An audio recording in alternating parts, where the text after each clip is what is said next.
السلام عليكم ورحمة الله وبركاته. ازيكم يا حبايبي؟ عاملين ايه؟ يا رب تكونوا كلكم بألف خير. مش عايزاكم تتخضوا خالص من المنظر، علشان النتيجة في الآخر هتبهركم جدا. عايزة اقول لكم المنظر ده والله هم غياب يومين مش اكتر. غبت عن البيت يومين بس، او مش غبت كمان، انا كنت في البيت بس كنت مش قادرة اعمل حاجة. كان ضغطي عالي جدا وما كانش مظبوط نهائي، وكانت عيني وجعاني قوي. ففعلا ما كنتش قادرة ان انا اعمل اي حاجة.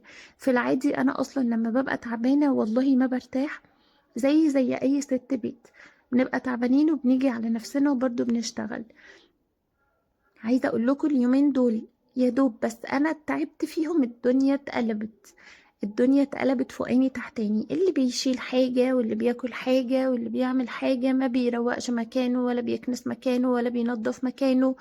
في رجالة كتير قوي بتساعد مراتاتها، وفي أطفال بتساعد وفي أطفال لا، لأن احنا يعني أنا كست ما حاولتش ان انا اعتمد على ابني او على مثلا، او حتى لو عندي بنوته ان انا اعتمد على حد. انا شايفه ان مفيش حد هيعمل زي ما انا بعمل، ومحدش هيريحني. فانا اتعودت ان انا اشتغل كل حاجه واعملها بنفسي. وعايزه اقول لكم ده اول روتين ابني يصورهولي، لان الرينج لايت بتاعي كان فيه مشكله. فاول روتين يصورهولي، عايزه اقول لكم هو بهدلني بالمعنى الحرفي. كل شويه اقول له حبيبي انت جبت وشي، يقول لي لا. وساعات بقى يخضني قوي وانا بصور الفيديو، يقول لي على فكره انت ظهرتي يا ماما. اتقفل جدا، بكون مصوره خلاص المقطع وقربت اخلص وخلاص، لان اللي بتشتغل مره واحده غير اللي بتصور. فانتي مضطرة ان انتي ايه، تكوني مركزة قوي لو انتي ما بتظهريش في الفيديوهات مثلا. او لو انتي مش عايزة تظهري، فبتكوني مركزة قوي ان انتي ما يبانش منك حاجة. تمام.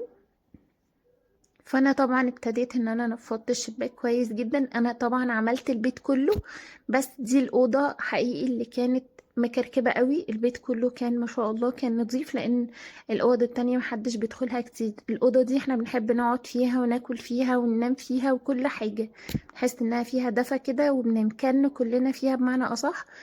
فبنحب الأوضة دي قوي. فتحسوا البهدلة كلها فيها، والمطبخ عندي صغير فما ينفعش ان احنا ناكل في المطبخ برضو. عفوا. فابتديت ان انا نفضت الشبابيك كويس قوي، روقت الاوض كلها التانية ومسحتها وشمستها وقفلتها كمان. هنا بقى كانت الأوضة دي عايزة اقول لكم اللي اخدت فيها علقة بمعنى الكلمة. نفضت الشباك بتاعها كويس. قلت هغير شكل الأوضة وهنقل السرير بحيث عيني ترتاح شوية بالمنظر يعني.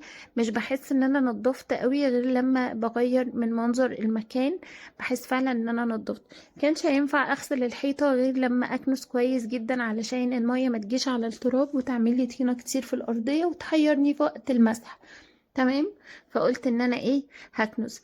السرير كان تحت الشباك، قلت لا هجيبه يكون متداري شوية جنب الايه، جنب الباب في الحتة العريضة دي، هتشوفوا شكله دلوقتي.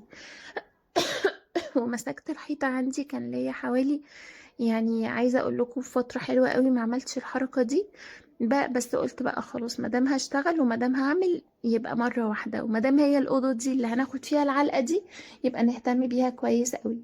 مسكت الحيطان اللي انا حسيت ان انا مش مرتاحه لها ولونها غامق شويه، بصوا ما كانش عليها اي بقع.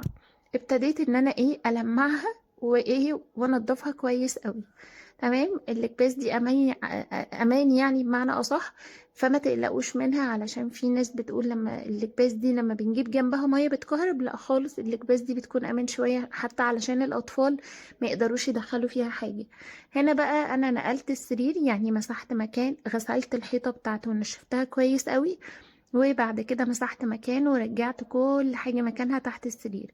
ابتديت ان انا اعمل نفس الخطوة في الجنب التاني. بصوا بقى تصويره شوية فوق وشوية تحت، فايه وشوية لعب كمان. عايزة اقول لكم حيرني والله على ما صورت الفيديو ده.